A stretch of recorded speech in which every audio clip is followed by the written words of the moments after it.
Alors, une vidéo qui va être un peu sur la thématique des jeux vidéo et le pourquoi de mon côté j'ai complètement arrêté les jeux vidéo et un peu essayé de développer mon ressenti par rapport à ça, alors que j'ai été, j'ai considéré, on va dire, comme addict à ce média dans les années, on va dire, c'était 80, 90, à l'époque où c'était les tout débuts.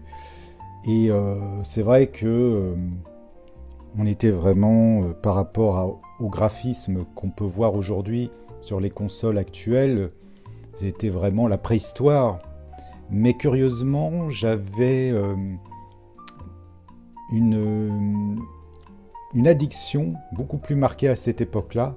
Et progressivement, au fur et à mesure des années, je me suis complètement détourné du jeu vidéo et j'arrive pas trop à comprendre comment des gens de ma génération, c'est-à-dire ceux qui ont 45, 50 ans, voire plus, 55 ans, arrivent à être toujours aussi accros à ce média, parce que je trouve que la créativité, en tout cas en termes scénaristiques, en termes de propositions, a quasiment disparu. Il ne se fait plus rien dans ce domaine. D'ailleurs, on pourrait faire un parallèle avec celui du cinéma. Pareil, le cinéma ne produit plus rien de novateur.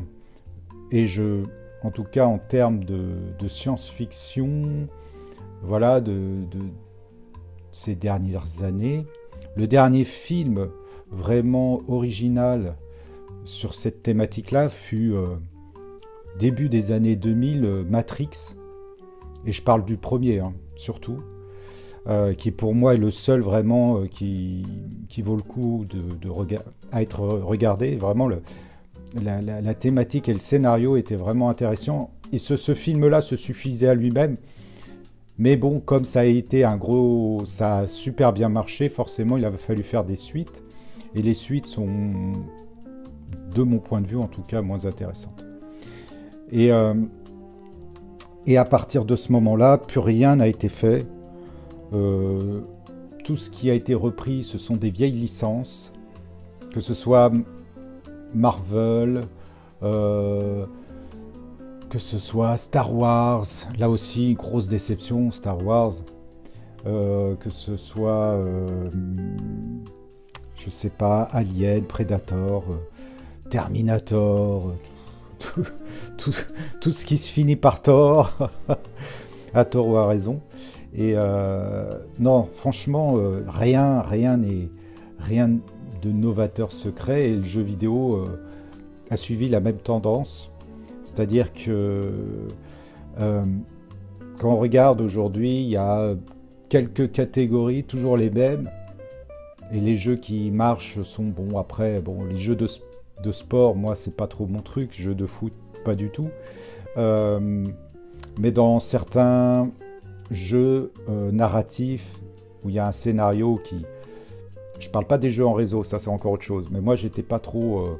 moi j'étais plutôt intéressé par les jeux d'aventure ou narratifs à la première personne où il y avait une aventure, un peu comme une histoire qu'on découvre.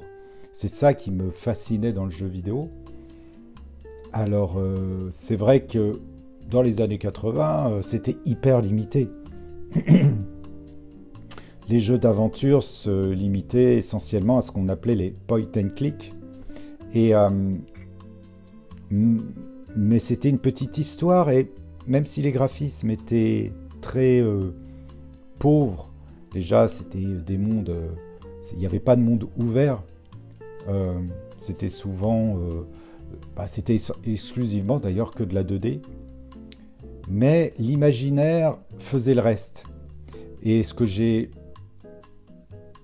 adoré, moi, pendant ces premières années, c'est que je transfigurais le jeu tel qu'il était techniquement, parce que je me disais, dans le futur, je voyais vers quoi l'évolution, enfin la technologie permettait d'aller, et je me disais, c'est sûr que dans le futur, on sera à ce stade-là.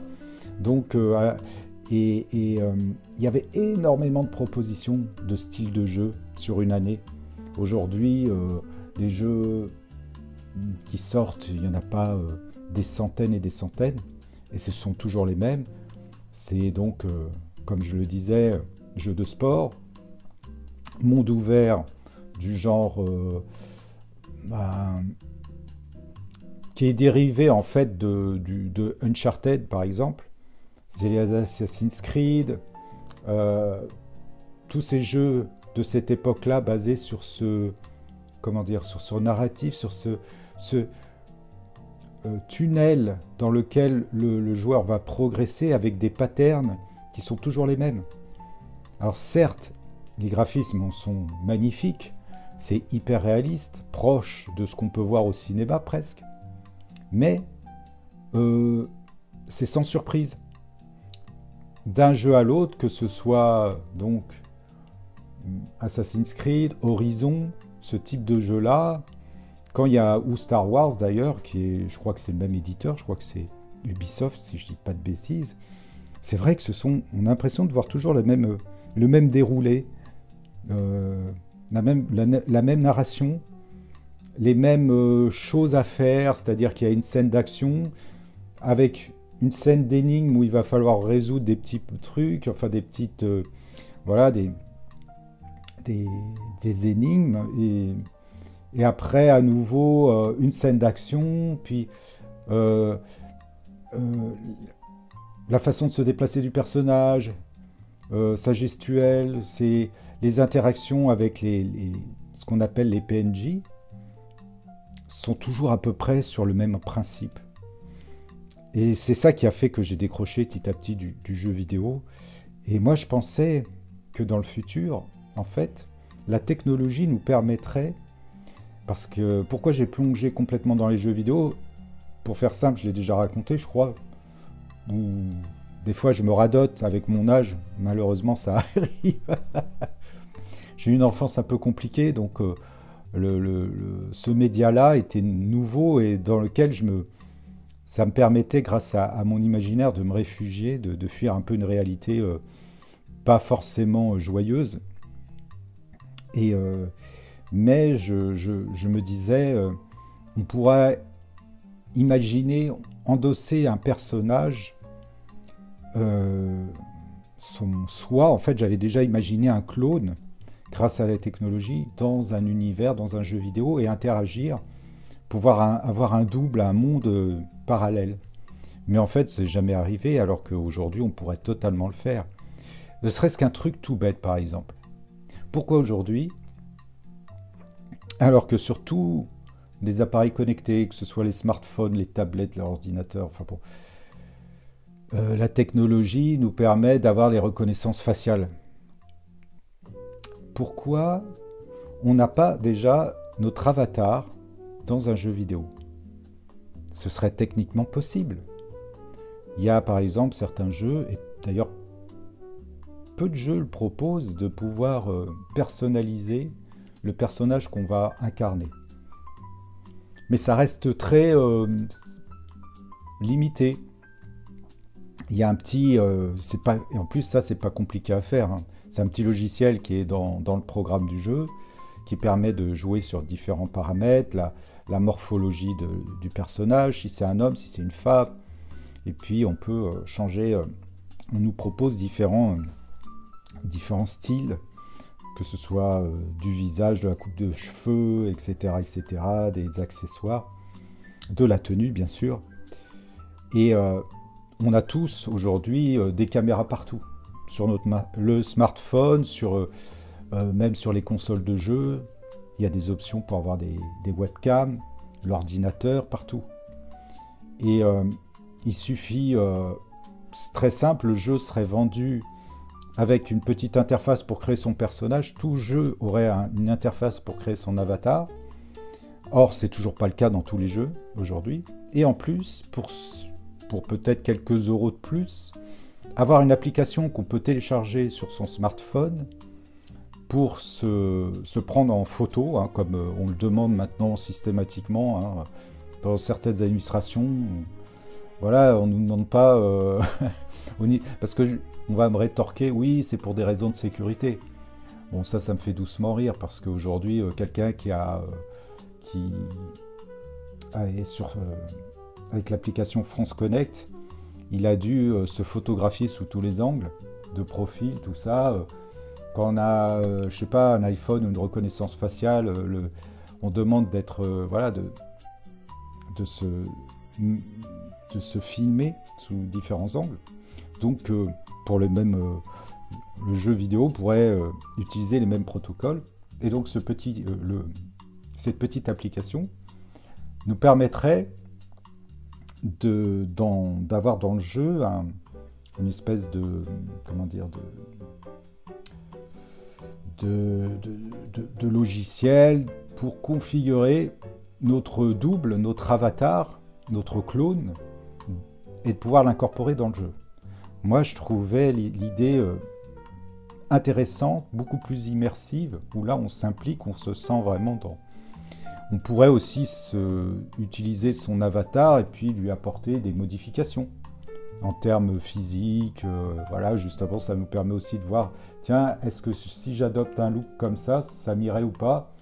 Et puis, grâce au jeu, on pourrait le voir. Parce que après, c'est vrai qu'il y a eu les casques de réalité virtuelle, mais ça a bidé plus ou moins. C'est pas quelque chose qui aujourd'hui est devenu un phénomène de masse. Le joueur n'est tout simplement parce que moi j'ai fait partie des gens qui ont acheté le casque VR sur la PlayStation 4 quand il est sorti, le premier. Et très vite je me suis senti mal à l'aise à jouer à ces jeux-là, parce que pour le phénomène qu'on connaît maintenant, hein, c'est-à-dire que on se déplace dans un décor à 360 autour de nous alors que le corps ne bouge pas. Et ça pose un problème d'oreille interne. C'est le même phénomène que ce que l'on éprouve quand on est sur un bateau et qu'on a le mal de mer. Et moi, je suis sujet vraiment à ça. Ça me foutait des mal aux yeux, des maux de tête, des nausées. Donc l'expérience de jeu est vraiment pas agréable. Alors que là, il suffit on garde voilà, un écran traditionnel, mais on a un autre double dans le jeu vidéo. Et ça, c'est toujours pas en fait d'actualité. Je comprends pas. Et voilà, et je pensais qu'on pouvait, grâce à la technologie, se passer de plein de bugs, comme le fait que dans des mondes ouverts, il y ait plus la possibilité de se retrouver bloqué en traversant un mur où il y a des problèmes de texture, où il y a des problèmes d'interaction avec le décor. Je pensais que l'IA, la puissance de calcul aujourd'hui permettrait de résoudre tout ça. Or, on en est toujours réduit à ces mêmes aberrations en fait. Et puis voilà, et je crois qu'on a en plus atteint un plateau en termes de graphisme. Moi, j'ai été très déçu de la PlayStation 5, par exemple, des propositions de jeux qu'il y avait dessus, et des graphismes par rapport à l'ancienne génération, la PlayStation 4. Il n'y a pas eu une claque visuelle, un gap important, alors qu'on nous a vendu le ray tracing comme quelque chose d'extraordinaire qui allait vraiment marquer un tournant en termes de graphisme dans la next-gen. C'est pour ça d'ailleurs que je ne crois pas que j'achèterai la PlayStation 5 Pro. Et c'est pour ça que d'ailleurs j'arrête, je n'achèterai plus de console, puisqu'on va vers l'ère du dématérialisé. La tendance fera que je pense que bientôt les consoles n'existeront plus en termes physiques. On paiera un abonnement comme on paye un abonnement Netflix, enfin que les autres payent un abonnement Netflix, moi je ne le paye pas, pour des services de jeu. Tout sera accessible, comme ce qui est déjà le cas avec les propositions Xbox ou PlayStation, avec les Play Store et tout ça, machin. Moi, je suis resté à l'ancienne, c'est-à-dire que j'achète des jeux sur support physique, et le jour où il n'y aura plus de jeux support physique, il n'y aura plus d'achat de jeux, tout simplement. Et d'ailleurs, sur la dernière PlayStation, la 5, j'ai dû, depuis qu'elle est sortie, Je crois que j'ai dû acheter que 3 jeux dessus. Et le dernier, je m'en souviens même plus ce que c'était. Ça remonte à presque 2 ans ou 1 an et demi, je ne sais plus du tout. Et je pourrais même plus vous dire ce que j'ai acheté, mais à chaque fois, j'ai été déçu. Parce que j'ai pas vu la différence avec la PlayStation 4. Enfin si, bien sûr, si on regarde vraiment de façon... ouais, c'est légèrement meilleur. Mais est-ce que ça vaut vraiment le coup de dépenser autant d'argent? Et les jeux sont excessivement chers. Et bientôt, on aura des jeux à 100 € pour des jeux qui ont un intérêt, je trouve, totalement décevant au final. Enfin, moi, les graphismes sont beaux, oui, et alors? Je veux dire, on est habitué maintenant à voir quelque chose d'hyper joli, d'hyper... voilà, avec des couleurs magnifiques. Mais voilà, ça justifie pas de payer un jeu à 80 et bientôt 100 €. Bref. Enfin voilà, c'était ce constat. Je sais pas si des gens de ma génération font le même que moi. Si je suis devenu un vieux con, ce qui est possible d'ailleurs. Ça me dérange pas du tout. En tout cas, moi j'ai complètement lâché ce média. Mais je dis pas jamais. Il faut jamais dire jamais. Peut-être qu'un jour, à mes yeux, ce média redeviendra attractif avec des licences originales, parce que c'est ce qui manque cruellement aujourd'hui, de l'originalité, des choses qui n'ont jamais été vues, faites, et puis aussi sortir d'un politiquement correct, parce qu'un éditeur aujourd'hui est obligé de répondre à un cahier des charges. Sans cela, les actionnaires ne financent pas, et les budgets, c'est des millions d'euros maintenant. Donc ils ne se risquent pas à faire quelque chose d'un peu sulfureux, transgressif, voilà. Alors que ça pourrait apporter beaucoup, je pense, en termes de créativité. Mais la créativité, malheureusement, est en train de se tuer, en fait, de se détruire. Et j'arrive pas à comprendre également qu'est-ce qui motive les gens de ma génération. Les plus jeunes, ça je peux le comprendre. Parce que ils n'ont pas ce vécu, cette réflexion, ce recul. Et ils sont nés vraiment dans un... J'allais dire dans un monde orwellien, mais c'est un peu ça. Mais voilà, mais des gens de 45, 50 ans, voire plus, qui sont accros, comme... Bon, Julien Chiez, par exemple, c'est vraiment il me fascine, ce youtubeur. Alors, je ne sais pas si c'est un rôle qu'il se donne, et je ne crois pas d'ailleurs, je crois qu'il est vraiment comme ça, mais s'enthousiasmer comme si c'était voilà, pour tout et rien, et c'est génial, c'est super, avec vivre notre passion du jeu vidéo, avec... Alors qu'il n'est pas tout jeune, hein, je crois que bon, on n'est pas de la même génération, on doit avoir un peu plus de 10 ans d'écart, 10 ans, ouais, à peu près.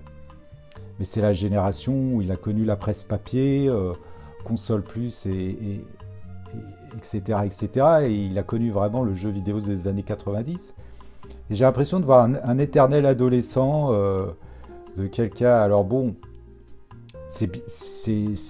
son enthousiasme, c'est vrai que c'est sympa à voir, mais des fois je trouve que j'ai l'impression que, je sais pas, est-ce qu'il est vraiment tout le temps comme ça, en permanence? Parce que franchement, je ne vois pas en quoi aujourd'hui il y a de quoi s'enthousiasmer. Par exemple, Nintendo, les licences Nintendo, c'est toujours les mêmes jeux qu'ils proposent depuis des décennies maintenant. Toujours les mêmes formules, toujours le même plat. On mange toujours la même chose chez Nintendo. C'est le McDonald's, quoi. Et les graphismes, là, on a l'impression que la console, chaque console qui sort, c'est toujours la console de la génération d'avant. En termes de graphisme, je vois pas de différence entre la Switch 2. Ah oui, oui, effectivement, c'est du OLED. Ah, la qualité de l'écran est un peu meilleure. D'accord. Ah, enfin, Mario, Zelda. Bref, toujours la même soupe, quoi. Enfin voilà, bon, désolé pour avoir sorti ce côté peut-être un peu trop aigri, j'en sais rien. Mais si vous... N'hésitez pas à me laisser des commentaires de ce que vous pensez, voilà, de ma réflexion.